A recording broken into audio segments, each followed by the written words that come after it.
Hey everyone, welcome to God's Plan Your Part Year 2, where this year we're reading through and studying the entire New Testament one chapter at a time. Thanks again for joining us in discovering God's plan and your part in it. Today we are looking at Luke chapter 14, and I think maybe we're getting a snapshot of confrontational Jesus. There are many, many times where Jesus is confrontational, and I think I can see at least two instances in Luke 14 where that is happening. I think we're going to dive into that a little bit today. We're also going to dive into the parable of the wedding feast, the parable of the banquet, and we're a little bit confused about salt and its saltiness. So there's a lot to talk about today. I'm excited to get started. As we dive into Luke 14, what do you think, Jenny?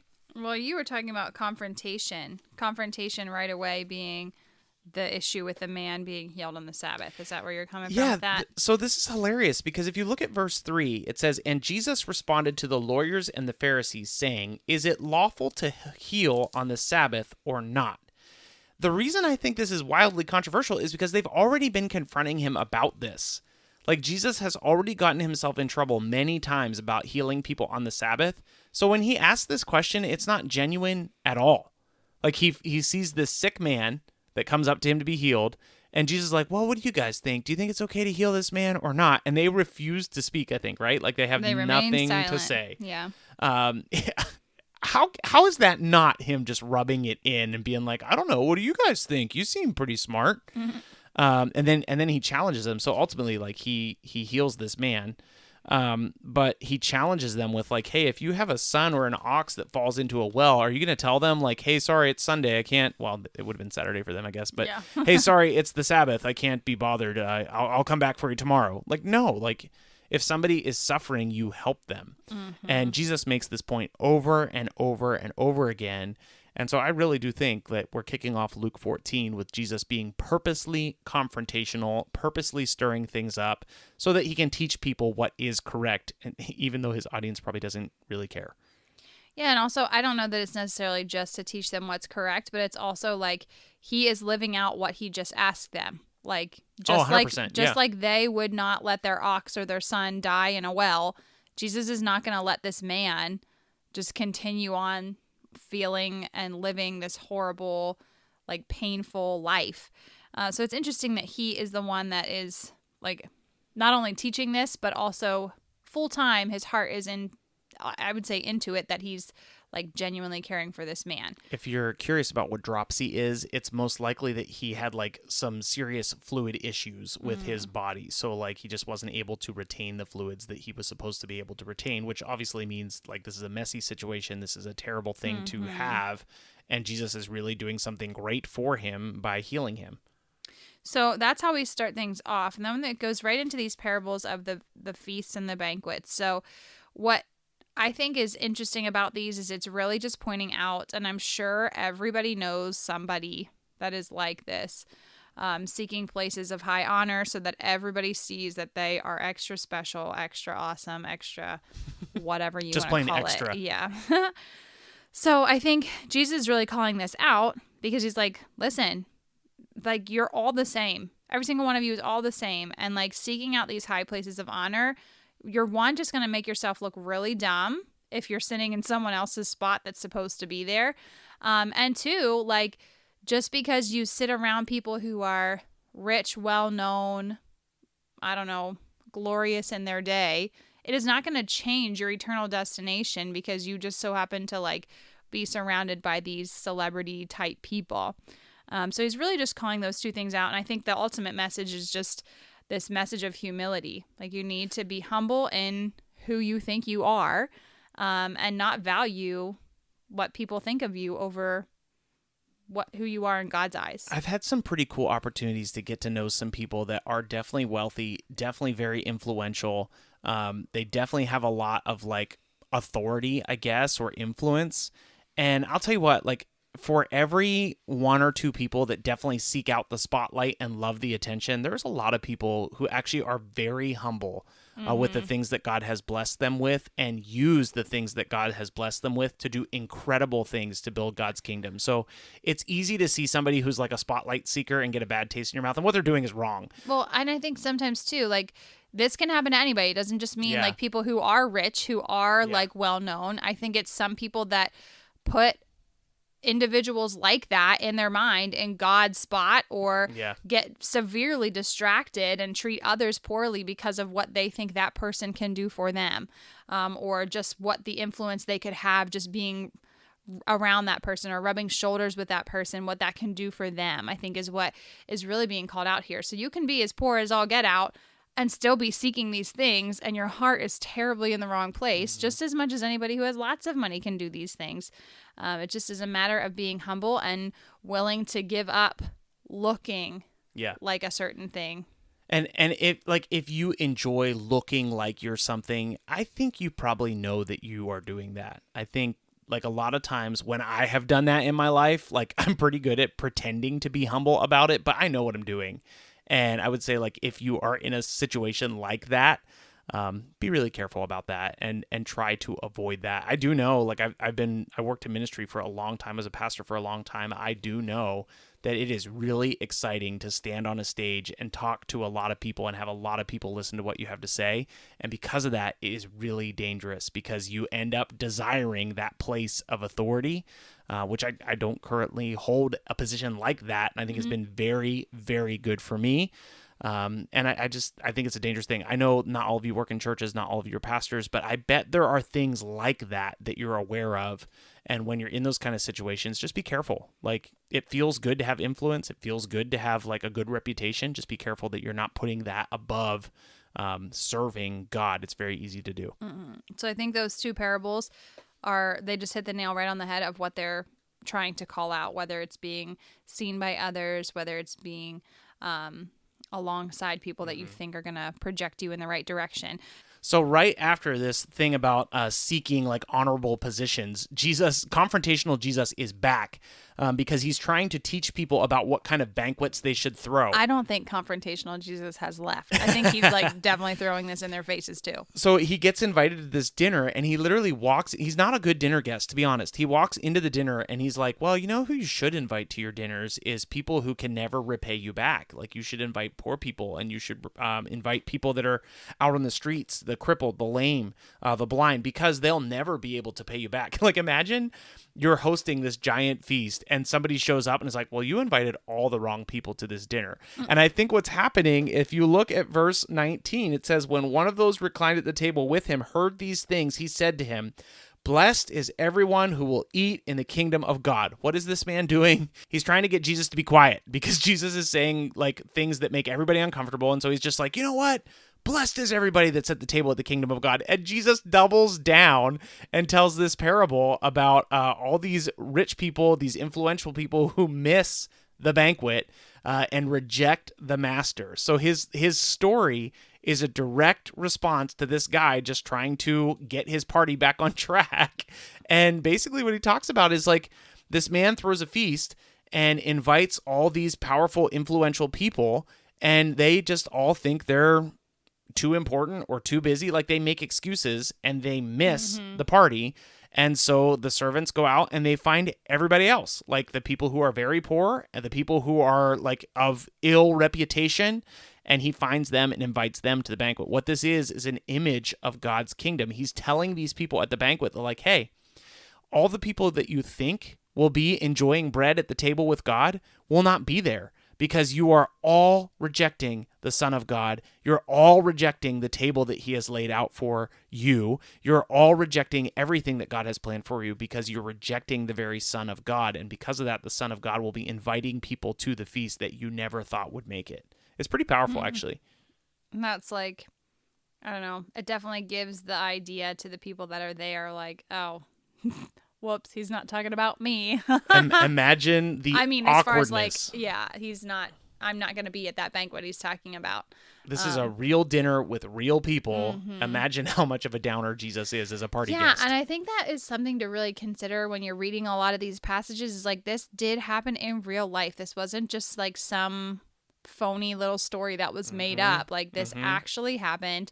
And I have to think, like, if you know anybody, or if you yourself, like, if you really think highly of yourself, and Jesus is just like saying this story out loud to a bunch of people who really think there's something, I can imagine how that either makes them feel either really convicted or just really mad. I don't know. Yeah, confrontational Jesus. You start to understand when you read the Gospels why they wanted to kill him. Like, he just was not, he frustrated a lot of people. So we go from these two parables straight into this next section, which it's entitled "The Cost of Discipleship." So I think it's interesting that he is calling people out, telling them what really they should be focused on, and then on top of that, now we're talking about what it means to be a disciple. So you really need to put on this like humble face, and then move into these other qualifications of what it really truly means to be a disciple. And I think what digs it in even more at the very end is this small little section about salt and its saltiness. So what do you think about this cost of discipleship, Ryan? I think it's so powerful. I think this is one of those passages we need to like be really familiar with, because Jesus is constantly telling people like, hey, following me is not cheap. It's not easy. It's not simple. It's actually very hard. And if following Jesus is costing you literally nothing, you might not be following Jesus. And I don't say that lightly. I'm not trying to like be scandalous or anything, but it is worth examining your life, because if you are living a life of what you think is following Jesus and it's never created any tension in your life ever, there's probably something missing and there's probably something off. Jesus says in verse 26, and I want to talk about this for a second, if anyone comes to me and does not hate his own father and mother and wife and children and brothers and sisters, yes, even his own life, he cannot be my disciple. Whoever does not bear his cross and come after me cannot be my disciple. He's basically saying you must love Jesus first, foremost, and everything. Jesus must be the main thing in your life always. And if he's not, there's a problem. Sometimes, is there like a strange translation with that word hate? Because I see that and I'm like, well, I was just going to say, sometimes people will use this verse to be like, well, Jesus actually said you're going to hate your mother and hate your brothers. And that's convenient not for some. exactly what he's saying, because you can easily compare that with everything else that the Bible teaches. And the Bible does not teach you to hate your parents. It teaches you to honor your parents. It does not teach you to hate your kids. It teaches you to raise up your kids, to train them up. So what he's doing here is using hyperbole to say, if I am not the main thing in your life, you're not a disciple. I think you've said it before in the past. I don't know. I think you've preached a sermon once where you said something about putting something else in God's spot or in his chair, his throne. Anytime you put something on God's throne that doesn't belong there, you're going to live a weird life. And we are really, really good at putting Jesus stickers on idols on his throne. So like we actually are worshiping something that's not him, but we slap a little Jesus bumper sticker on it to feel better about our life's choices. Ultimately, that's just going to have us cast out, which is a scary thing. So I think that is definitely very timely after coming right after these parables. But then what got my attention, so at the very end, there are these two verses about salt. And I have heard these verses so many times, and there's only two verses here at the very end, so I'll just read them. It's verses 34 and 35. It says, "Salt is good, but if salt has lost its taste, how shall its saltiness be restored? It is of no use either for the soil or for the manure pile. It is thrown away. He who has ears, let him hear." So I was just kind of confused. I was talking to Ryan before we started this episode, like, what does this even mean? Like, because to me, salt losing its saltiness, it's basically trash. Like, it's no good. So as it's referring to discipleship, it just feels very final to me. Like, if you are claiming to be a disciple, but you're actually just not, you're just thrown out. I think and that's just like, ooh. It continues to point to that ultimate judgment that will come. We talked about this yesterday, that like God is gracious, he's merciful, he is long suffering, but there is an end to that because he is just and he is righteous. And he gives us opportunity after opportunity to authentically follow him. But if we continue to reject him, ultimately we will be cast out. And it makes us feel gross because obviously you don't want to be cast out. You don't want to be trampled on. And I think like we can read these passages and we can be terrified, or we can read these passages and we can be driven closer and closer in relationship with Jesus. Like we can get to know him better. We can follow him closer. We can continue to reject the things in our life that draw us away from him, and we can embrace a life of following him. So often we've been encouraged with cheap discipleship, like follow Jesus, sing a song, it'll cost you nothing. That's not what Jesus taught. Jesus taught that following me will cost you everything. And if your following Jesus costs you nothing, you might not be a disciple. And I think it reflects a lot of that same tension I was feeling yesterday when we were talking about the door. And then once the master closes the door, he's not opening it again. So if you are salt is good. But if it loses its taste, just like disciples are good, like disciples of Jesus are good. But if you lose what makes you an effective or like complete true disciple of Jesus, what good are you if you're just like, kind of like what you said, like putting a bumper sticker on yourself even, like, oh yeah, I'm a disciple, and then not actually acting on it or living it out? What good are you? To them, salt actually had a taste. It always has had a taste, but it actually was also a preservative. And if salt was no longer effective, it would no longer preserve the food. So it was a worthless thing. Like way more to them, salt was a preservative. And so today we read this and we should understand God has called us to build and preserve and cultivate his kingdom. So we must do those things. We must be obedient to him. That's your part for today. Like, be a true disciple of Jesus. Live like he tells you to live. Build his kingdom, preserve his kingdom, and continue to follow him. We'll be back again tomorrow. We'll see you then. Thanks for joining today's episode of God's Plan, Your Part. As always, please consider partnering with us, as we are a listener-supported podcast that we hope to continue to grow with support from listeners just like you. We've made it super easy to partner with us, and you can support us by following the link in our show notes or our description. You can support us with as little as $3 a month. Every little bit of this helps so much, and we're so thankful for your support. With that in mind, here's today's reading. Luke chapter 14. One Sabbath, when he went to dine at the house of a ruler of the Pharisees, they were watching him carefully. And behold, there was a man before him who had dropsy. And Jesus responded to the lawyers and the Pharisees, saying, Is it lawful to heal on the Sabbath or not? But they remained silent. Then he took him and healed him and sent him away. And he said to them, Which of you, having a son or an ox that has fallen into a well on a Sabbath day, will not immediately pull him out? And they could not reply to these things. Now he told a parable to those who were invited, when he noticed how they chose the places of honor, saying to them, When you are invited by someone to a wedding feast, do not sit down in a place of honor, lest someone more distinguished than you be invited by him. And he who invited you both will come and say to you, Give your place to this person, and then you will begin with shame to take the lowest place. But when you are invited, go and sit in the lowest place, so that when your host comes, he may say to you, Friend, move up higher.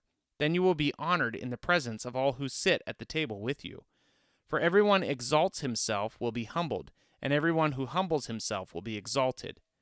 He said also to the man who had invited him, When you give a dinner or a banquet, do not invite your friends or your brothers or your relatives or your rich neighbors, lest they also invite you in return and you be repaid. But when you give a feast, invite the poor, the crippled, the lame, the blind, and you will be blessed, because they cannot repay you, for you will be repaid at the resurrection of the just. When one of those who reclined at the table with him heard these things, he said to him, Blessed is everyone who will eat bread in the kingdom of God. But he said to him, A man once gave a great banquet and invited many. And at the time for the banquet he sent his servant to say to those who had been invited, Come, for everything is now ready. But they all alike began to make excuses. The first said to him, I have bought a field, and I must go out and see it. Please have me excused. And another said, I have bought 5 yoke of oxen, and I will go to examine them. Please have me excused. And another said, I have married a wife, and therefore I cannot come. So the servant came and reported these things to his master. Then the master of the house became angry and said to his servant, Go out quickly to the streets and the lanes of the city, and bring in the poor and the crippled and the blind and the lame. And the servant said, Sir, what you have commanded has been done, and still there is room. And the master said to the servant, Go out to the highways and the hedges, and compel people to come in, that my house may be filled. For I tell you, none of those men who were invited shall taste my banquet. Now great crowds accompanied him, and he turned and said to them, If anyone comes to me and does not hate his own father and mother and wife and children and brothers and sisters, yes, even his own life, he cannot be my disciple. Whoever does not bear his own cross and come after me cannot be my disciple. For which of you, desiring to build a tower, does not first sit down and count the cost, whether he has enough to complete it? Otherwise, when he has laid a foundation and is not able to finish, all who see it will begin to mock him, saying, This man began to build and was not able to finish. Or what king, going out to encounter another king in war, will not sit down first and deliberate whether he is able with 10,000 to meet him who comes against him with 20,000? And if not, while the other is yet a great way off, he sends a delegation and asks for terms of peace. So therefore, any one of you who does not renounce all that he has cannot be my disciple. Salt is good, but if salt has lost its taste, how shall its saltiness be restored? It is of no use either for the soil or for the manure pile. It is thrown away. He who has ears to hear, let him hear. Thank you so much for listening to today's episode of God's Plan, Your Part. Don't forget, you can find us on just about every social media platform and YouTube. Let us know what you thought of today's episode, and if you have any questions, go ahead and post them there. You can also reach out to us directly at godsplanyourpart@gmail.com. As always, if you don't have a Bible, or if you'd like to use the one that we use, reach out to us via email, and we'll be happy to send one to you. Thanks again for listening. We'll see you again tomorrow.